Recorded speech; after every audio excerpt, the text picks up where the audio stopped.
how to use the grinder as a beginner. Today we have a D-wall grinder, and I actually got a grinding wheel on it right now, and we got a cutting wheel, we got a wire wheel, and we got a buffing wheel. These are the 4 essential grinding consumables you would need to do some good fabrication if you're trying to make anything, or if you're trying to repair something or install something. So the first thing I'm gonna do is, I got 3 welds here. I want you to come and check this out. I got 3 welds here. The first one I'm gonna do is, I'm gonna get the grinder and I'm gonna grind one down. And I want you to see how I do it. I'm gonna try to do it fast. But for the sake of time, I'm not gonna grind the whole weld out, but I wanna show you how to angle it when you do it. So, the first one, I'm gonna grind it this way. Well, you know what? I'm gonna grind it like this. But all I'm gonna do is top this first off. So you see how you kind of tilt the grinder a little bit? So I'm gonna tilt it, so I'm gonna start it in.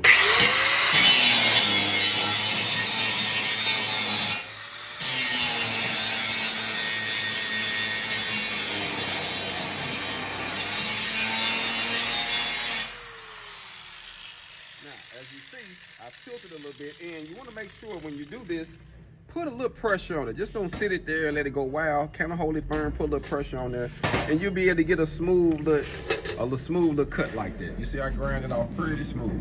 Now what I'm going to do, I'm going to show you what the cutting wheel do. So we're going to use the cutting wheel. Let's put it on here.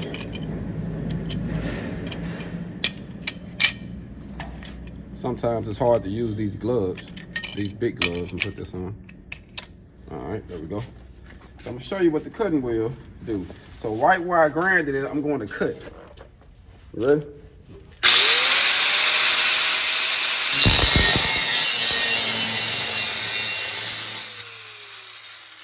Now you notice I had it where the flames was coming this way, back towards me, but I got the guard on it, and I stepped to the side. So I stepped to the side, keep from burning myself, and I tilted in. So you always want to get in a controlling position where you're safe and you're out the way of any type of flames or sparks that's flying your way. But that's how you use the cutting wheel. And this is right here is going to save you a lot when you're taking things out or having to barely cut a weld out and put another one in or whatever you have to do. Sometimes this cutting wheel can save your life, fam. And it's a really good consumable that you're going to need with fabrication.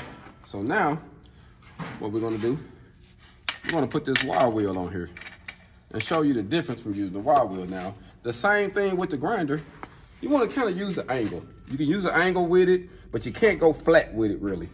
Kind of have a little angle to it, or you can do it like this and do it. But since this is flat, we're just going to use it right on the top of it.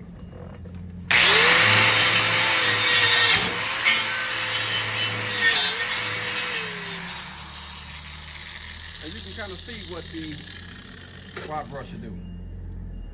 Takes all the BBs off, makes the weld shiny, but you don't have to put a whole lot of pressure, but you do have to put some pressure on it to use it correctly. Now we're going to the buffing pad. And this is an 80 grit. They come in different grits, depends on what you're trying to do. But the main thing when you're using this and you're fabricating, you want to make, like say if you put a weld and you're making some furniture or you're making some type of parts, and you want it to look smooth and clean like it wasn't welded together. That's where the buffing pad come in. And they come in different grits, but the goal is you don't want to bite into the existing material too much.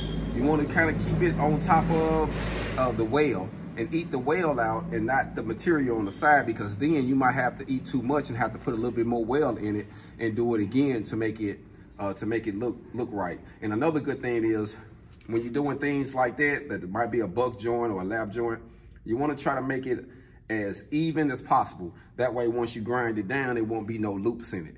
It'll be kind of smooth. So we're going to grind a little piece of this down so you can see what it looks like.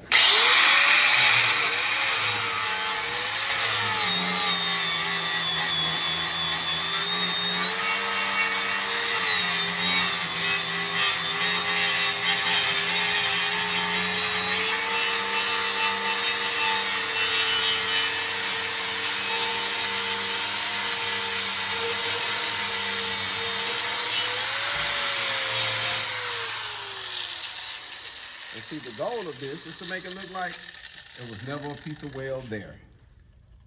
So So now you get the concept, and this is the buffing wheel. So after you welded and fabricated something, you want to look like it would have never weld there. That's when your buffing wheel come in. And like I say, they come in different sizes, different grits. But this is the proper way to use the grinder as a beginner. Hold on.